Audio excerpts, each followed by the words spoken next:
Some leaders leave footprints, others leave libraries. You're tuning into the Authors on Mission podcast, where industry giants become literacy legends. In every episode, we talk with authors who turn their brilliance into books that transform lives. I'm Danielle Hutchinson, your host and Chief Creative Officer at Authors on Mission. Welcome to your authorship experience.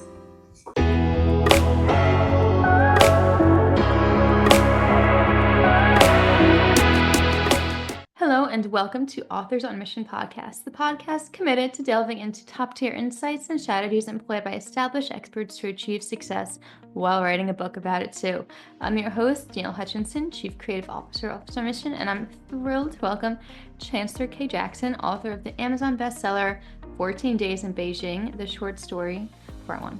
Chancellor's journey is nothing extraordinary. Born and raised in Georgia, his former college football player found himself teaching English in Beijing, and then his life took an unexpected turn, which is all documented in the book. We're going to dive into details all about that.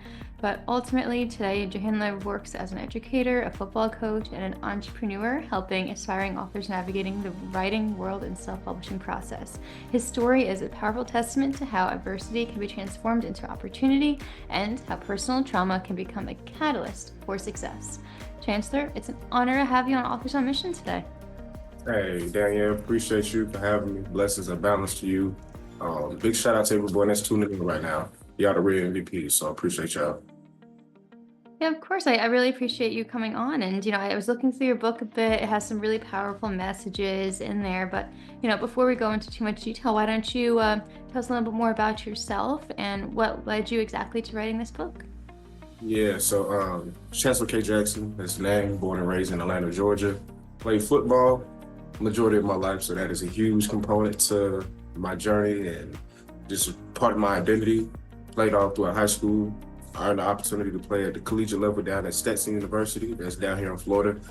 After I graduated from Stetson, I landed my first job teaching English to kids in China. Packed up my bags, jumped straight off the porch, and moved to the other side of the world, fresh out of college. And China was harmonious, like the best experience I've ever had. I enjoyed working with the kids. I was working with kids as young as 3 years old, all the way up to like 12, but I was mainly working with the elementary school age range group. So that was a blast. The food, phenomenal. Authentic Chinese food, phenomenal. Nothing like it. And then just exploring Beijing from Atlanta, Georgia. So this is like a completely different world. So just anything and everything is an adventure. Exploring Beijing, meeting other foreigners, that was a vibe. So I was having a blast. I lived my best life in China. Then on April 4th, 2019, things took a turn. I was arrested and then eventually thrown into jail where I served 14 days. So once I was released, came back to America, back to square one, because I done lost everything, trying to figure out what I'm gonna do next. And it wasn't until like months later, one of my good friends, DeMarco Reddins, he was the one that put the bug in my ear to write about the experience.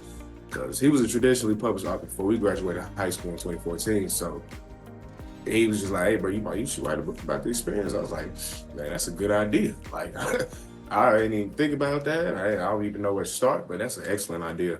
And he took it even further. He took my phone with my notes section, left me a little outline. I started filling in the outline. And with me doing that, I caught a flow for how I wanted to tell the story. So moved it to a Google Docs to finish typing it up. 4 months later, the story was written. And then just spent the next 6 months just getting it ready for publishing. And on April 4th, 2020, full calendar year later, released 14 Days Beijing, the first version, and it's ranked the #1 new bestseller in 3 different genres. Well, hey, congratulations, first off. Like I mentioned in the introduction to this podcast, you really did turn that tragic time in your life when you had to go to the prison into something incredible by putting it into the form of this book, and now it's, got really good reception from it and all of that. So it's really amazing that you were able to transform into that. I was even looking through it, and honestly, it was really just straightforward, very powerful. What made you to structure the book around this specific time frame rather than the entire experience in China? I was curious to know about, some of the other times, but I'm interested to know a little bit about that. When I got hired, at least when I accepted the job, I only told like a select few of people that I was going to China. Yeah, a lot of people didn't even know I was out there, for one. And then once I came back, I didn't tell nobody, you know what I'm saying? At least originally that I was back. I just, if you saw me, I surprised you. But I was like, man, I didn't go through that experience for no reason. Like, I went through that. Of course, my choices and actions led me to that predicament. But I felt like it was just more of a purpose behind the experience. And I was like, man, I got to do something with the story. Like, I could have just suppressed it, locked it in the vault, and you know what I'm saying, just put it away and just act like it never happened. But I was like, nah, I ain't gonna do nothing like that for no reason. I gotta do something with it. I gotta do something with it. I just don't know what, how I'm gonna tell the story. And yeah, so once he put the bug in my ear by writing the book, I was like, oh yeah, this is perfect. This is perfect. And then he just gave me another alley-oop by giving me the outline. So that was like, okay, that just made it easier. I was like, okay, now I'm just following this outline. This, okay, boom. And I just figured it all out after that. He just helped me with that a little bit. And I was like, oh yeah, first I just figured out as I was going. And that's what makes the experience beautiful, because none of this was planned out.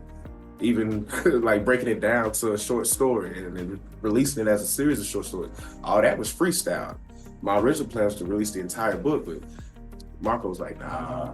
Well, no, actually, I only had my revisions back from the editor. I only had half of the book back. So I'm like, okay, I just drop half of the book and do it like that.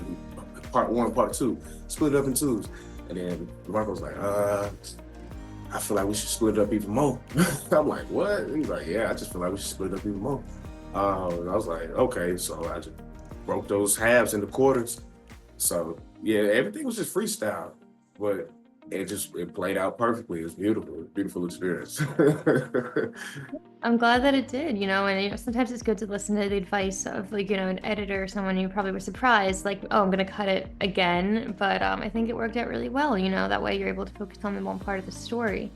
Do you think you are going to be releasing the other parts in forms of other books maybe? Or what do you have in mind for that? Now this is called part one. Yeah. So that part one released on April 4th, 2020. Part two released in May of 2020. And then I released all the books that year. But then I turned around the next year, April 4th, 2021, I slapped all them things together and released the entire novel. So it's like, really, I just trapped out the book. I broke this thing down, spoon feeding the people, and then turn around and put it all together. And then like, boom, here go the whole thing. And I got rid of the original short story series. So like, you have that original collection.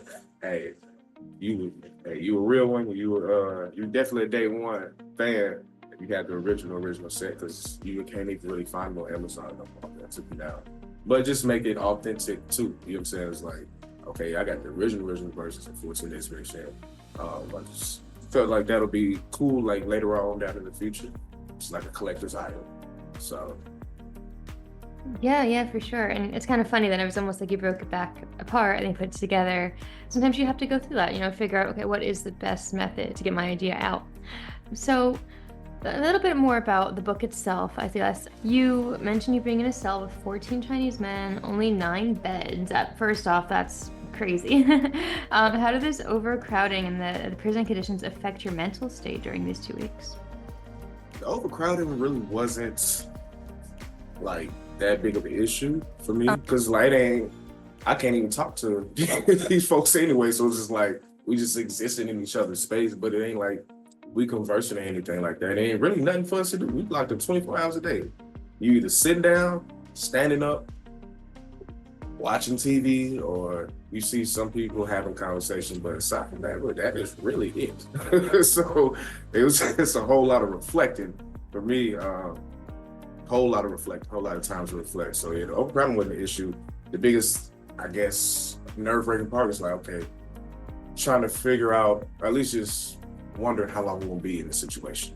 And day after day after day, I keep hoping and praying that I learn something, but I don't learn anything. I'll never find out how many days I'm going to be here until one day they just call me to come up random. Really? Yeah. That must have been really, scary to think about. You're probably wondering, like, how much longer I have to be in here, right? Like, I'm surprised they didn't tell you. Well, when I met with the embassy on day 9, there really wasn't much they could do. It was just like, they ain't treating you inhumanely, they ain't doing you wrong. I'm like, nah, I just don't know what's going on. He's like, yeah, it's all out of our control. It's China things. Like, said, least amount of time you'll probably do is about 2 weeks. Maximum amount of time you may do is a month. but you're going to get out of here eventually. He just didn't know. He didn't even know how long I was going to be in there. That So, would have been really frustrating from me, my perspective at least. Wow, it's a huge time span though. I hold myself accountable. So it's like, I'm the only reason why I'm in this predicament. So I got to take it to the chin, however it comes. Right, yeah. I mean, at the end of the day, you just had to hunker down and, that reflection, like you said, came to pass. And then, of course, it led to where you are now, with your book and all that. In this book, you do express concern whether, anyone knew where you were or not. You said before that you didn't even tell anybody. So, how long did it take for someone to learn about your situation, and what was that moment like? I didn't make contact, at least I wasn't allowed to make contact with anybody until day 7. So I was in there a whole week before I even was able to talk with somebody outside those walls and just touch base with as many people as I could within the time frame they gave us to use our phones. It was still dope. It's like, okay, got to, just touch base with everybody on the outside, touch base with my family and stuff like that. Despite it being very, very brief, it was still fulfilling. And that was the last bit of contact I had until I was released and given my property back. So, Got it. And who was the first person you contacted? Would you have that little bit of a so when I turned my phone on, that thing started jumping. Like it froze. Like it was. I'm talking about it was just messages and missed calls coming in all at once. all right? Because it was dead. They didn't even turn the phone off. The phone had died, so I had to plug it up to, just get some juice. As soon as it turned on, oh man, it just erupted. There's so many people that was trying to contact me. And like I said, we only had a certain amount of time, so I couldn't even touch base with everybody that reached out. I just touched base with immediate friends that was out there. And then I called my mom because I needed to find somebody to purchase me a plane ticket for whenever my time was up for me to leave the country. So that's the only person I actually got to speak to fully, is my mom and my brother. Got it. Okay. Yeah. Family first, right? Okay. I think it's important for us to actually transition a little bit into the writing process too. So, were you always aspiring to be a writer, or is this something that happens just as a result of this experience? It's something that happened as a result of the experience. Yeah, writing was never a strong suit of mine growing up, and never anything that I enjoyed doing. Of course, it was required for me to do it in college because my degree was communication and media studies, so that's a writing intensive course. So that was a rude awakening, though. Like I said, I didn't really have to do it in high school. So when I got to college, it's like, man, I got an essay in this class, I got an essay in this class. This one got to be how many pages? This one do when? I was like, oh man, I didn't know I was gonna have to do all of that now. It was a rude awakening. But of course, I'm a student, so just caught up to speed, went to the writing center. I lived in the writing center for real, getting help with all my papers and stuff like that. So writing was never really something that I just did willingly. So when Marco was like, hey, we should write a book about it, I was like, that's a good idea. But actually writing 14 Days in Beijing showed me, okay, you can tell a story for sure. You know what I'm saying? You can definitely display a story and tell good stories on top of that. You can tell good stories. So it's just beautiful. It's just beautiful. You never know what you'll end up getting into. It's funny how life plays out. Yeah, definitely. I mean, it's funny to think, at school, you're probably just like, oh no, this is another like homework piece, right? You probably would have never imagined that you actually would go through this process and about such a profound topic too. That being said, I'm sure it was really difficult actually to like kind of rehash all these events as you were writing them. Like, what challenge did you face in revisiting these memories during the writing process? It was very therapeutic. They're therapeutic. Very therapeutic. Because like I said, I was just holding the entire experience. It was just sitting in the back of my head, but I really wasn't feeding too much energy because I'm back in America. I'm trying to figure out how to get my money back from China and what I'm gonna do next. You know what I'm saying? So I didn't really focus on the experience too much. But like as I was writing it, it was like releasing it, honestly. Releasing it, letting it all go. Memories that I forgot came to mind as I was writing it, you know what I'm saying, more.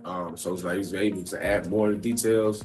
So it was just a great release. And once I was done, I felt so much better having it all on paper. And I was like, I was just excited then. It's like, man, I feel like people gonna love this story. Like it's gonna be a great story for sure. I just ain't expected to do what it did. I knew it was gonna do. I know like people's gonna enjoy it. But I wasn't expecting for it to have the success it did have though. So that was most empowering. Got it. Yeah. And it's for any aspiring writers listening to this right now, it's always important to think about it that way, right? If whatever the topic is you're writing about, even if it is something traumatic, it can be therapeutic and, a good way for you to process it while also getting the information out there. Just all in all, a great experience, it sounds like, with writing the book. Right? So do you agree with that? Absolutely. Yeah, definitely. I'm wondering also, you had to write about the foreign legal system, right? And their experience in the detention center. So, how did you ensure that your narrative would resonate with readers who have no frame of reference to such an experience? I mean, when I was looking through it, you did a really nice job of kind of explaining and, creating those details. Was that part of your process as well, intentionally? I I just wanted to walk y'all through the entire experience the way that I witnessed it, like through my eyes. So it's like you're reading it from Lucky's perspective, but it's like almost you're in Lucky's shoes. So it's like you feeling the confusion, the mystery of what's gonna happen next, the anxiety of not knowing. And so I just wanted to just like I'm gonna walk through this experience with you for sure. You want to get a feel for what it's like to get like in China? Come on, hop on the train. Let me show you. Yeah, I love that. I love that. Hop on the train. It's a good way to just think about it because for anybody who has tried writing before, it's challenging to really, think about it from somebody else's perspective if they were to read it and to figure out, what's the best phrasing to get this message across. And I think you definitely did a good job with that. Good enough now that you're also a writing coach as well now. Is that correct? Yes, ma'am. Yes, Yeah, ma'am. yeah. So tell us a little bit about that. What do you usually do? Do you have like weekly classes, or people come to you individually to, for guidance? How did this all get started? Well, with the success of 14 days, of course, people was reaching out to me or just asking me left and right questions about the writing process or the publishing process because it was surprising to me to see how many people actually had true aspirations to become an author one day or to write a book. Me, it was just an idea I was given, and I just stepped to the plate and hit a home run. So it wasn't like too something that was desirable for me. It was like just something I tried and then just had success with it. But to see how many people actually wanted to write and publish books and didn't know how to go about doing it, I was like, well, I was in that same boat. So I worked with countless people. Countless people. I've only had two actually finish and see the entire process through, especially the way I like to go about releasing my books. And not only did they finish, both of their books went #1 as well in their own, specific genres. So that stamped it even more like, okay, but you might know what you're doing a little bit, you know what I'm saying? Because you done had success, everything you required along this journey, and you've witnessed it work for two other people. So just like, yeah, we just gotta continue to keep our foot on the gas and yeah, just keep going. You know what I'm saying? Keep growing, keep motivating, keep hustling. Yeah, I like that. It's good to know that you're using your experience not only for the book, but also to help others with their own books as well. Did I hear you correctly? You said that most people don't finish the process. Yeah, yeah. What do you think? Why do you think that is? Is it a matter of dedication or motivation? Get in their own ways. Mm. Allow yourself to supply your wealth. The only limitations that you may have are those that you place upon yourself. People get in their own way for whatever reason. And it could be a mix of things. It could be they got just personal life issues going on, or just lose a lack of motivation, or I'm talking about I've had folks like the story's done. Like we edit this thing, it's ready. Like all we gotta do is just set it up. You know what I'm saying? Put it out there now. And it's just like, I don't know, people just stop. But at the end of the day, I'm gonna be your best support system. I'm right behind you throughout the entire process, but I can't want it more than you do. You know what I'm saying? I can't want it more than you. Yeah, people just get in their own ways. I guess insecurity, lack of confidence kicks in. So I don't get it. It's like, man, you almost there. Why we stopping? Why we stopping? But shout out to Anthony McKinney and Tanisha Sadler, two people that actually did finish. And Tanisha, she was 15 years old at the time when her book dropped. 15 years, she's still in high school. You know what I'm saying? So I think that's, definitely inspiring to know, like, especially like at such a young age that was at 15 was able to get through it, where when you consider the other people who maybe they just for whatever reason also had to stop. It goes to show a big contrast, I would say. um, so, you know, based on that, I'm wondering, what kind of advice do you usually give these authors, in trying to navigate the self-publishing process? For example, maybe you could offer a little bit of a tip to anybody listening today who might also be considering that path. Yeah, self-publishing is very simple. Two hardest, at least the phases that require the most workload, is actually writing the story, getting the story written and edited. That's gonna be a huge workload. But once you get past that, self-publishing, that's like creating a TikTok if you don't have a TikTok. Recording your first little video and uploading it. It's simple that to that degree. And there's a lot of different platforms you can self-publish to. Amazon, Barnes and Nobles, Draft2Digital. Draft2Digital is a great platform that people don't know about. It's like a one-stop shop. You upload your manuscript and cover to Draft2Digital, and you will publish your book through every online bookstore that there is, for the most part. So it's very simple. And then the second largest workload on the back end, marketing. Now, if you just wanted to write and just publish a book, just to put out something and just say you did it, and you content with that, for sure. But, you know what I'm saying, if you actually want to see results from your work, and you got to market that thing, you know what I'm saying, the world can't respond to what you keep hitting, so you got to keep putting it in people's faces, and that's a huge workload as well. And it costs money too, you know what I'm saying, running or marketing your book isn't going to be cheap. So yeah, I said those two biggest phases, marketing, actually get the writing and editing process. Everything else is fun, and you know what I'm saying, it's strictly creative.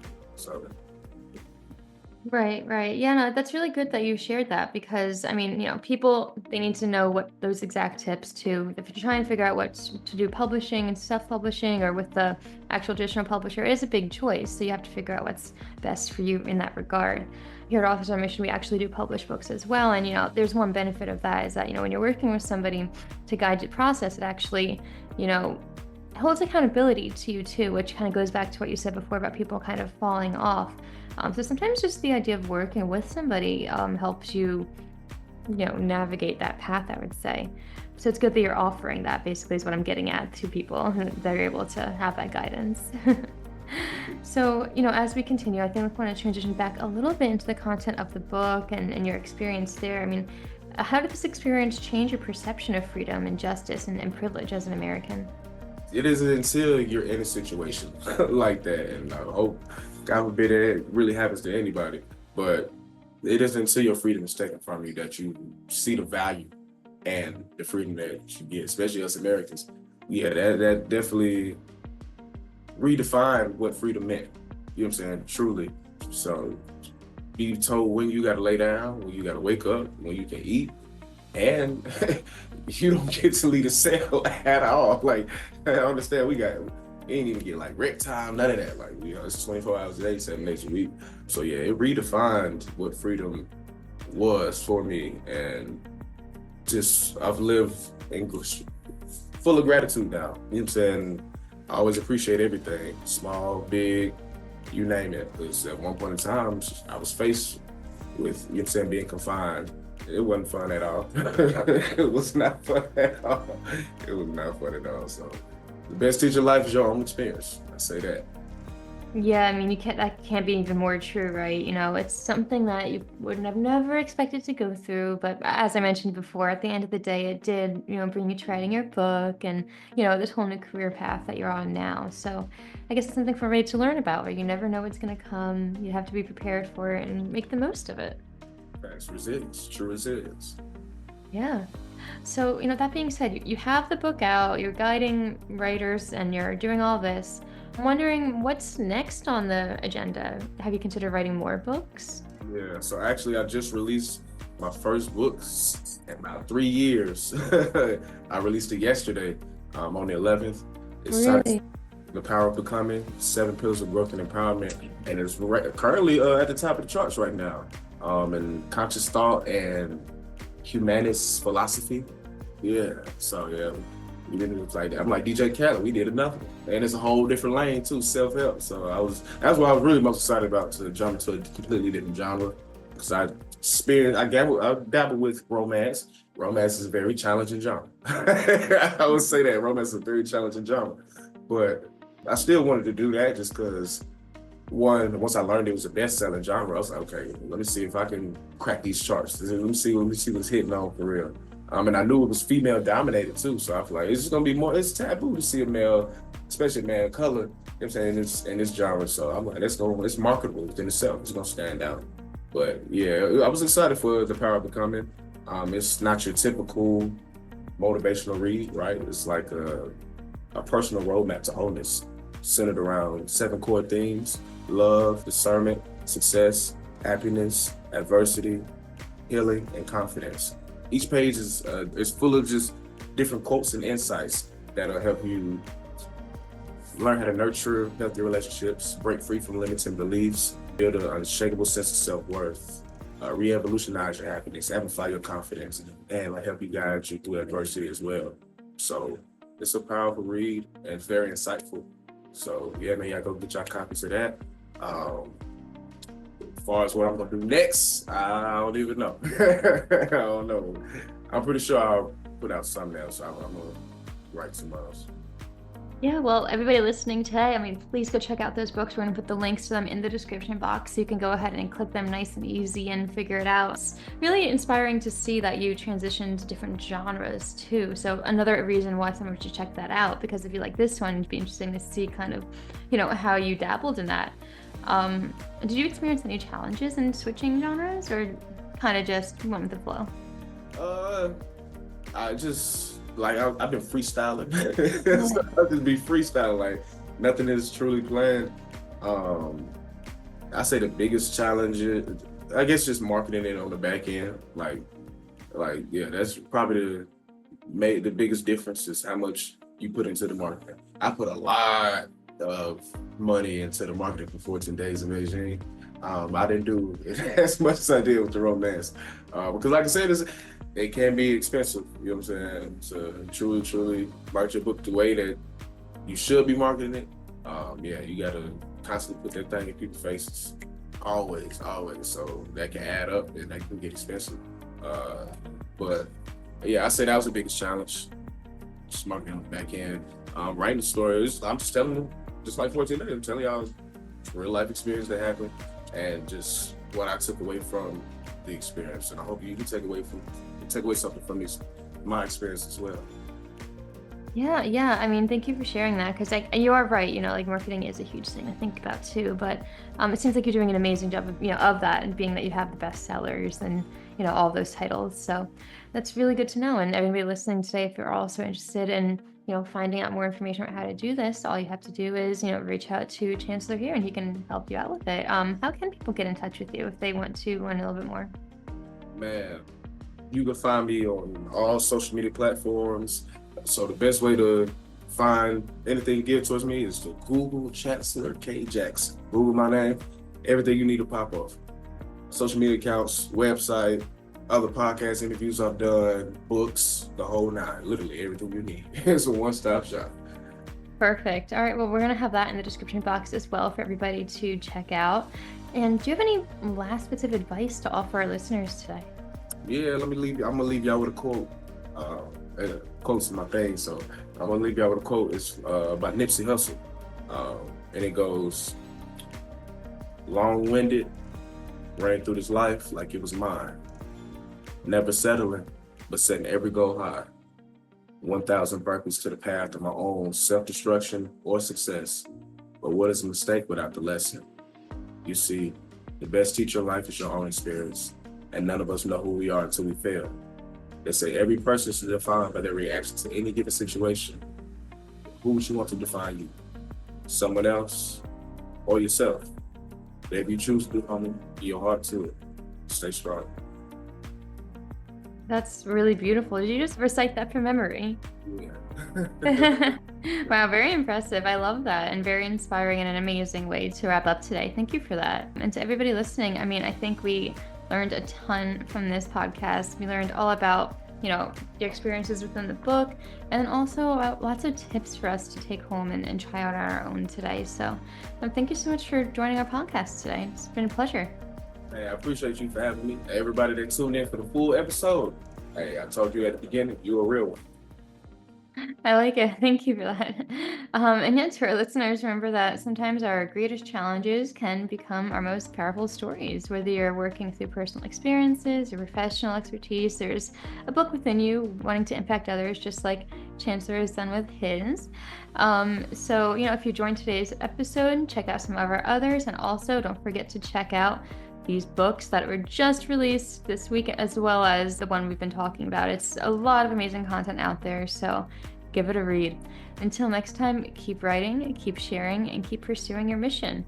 Have an amazing day, everybody.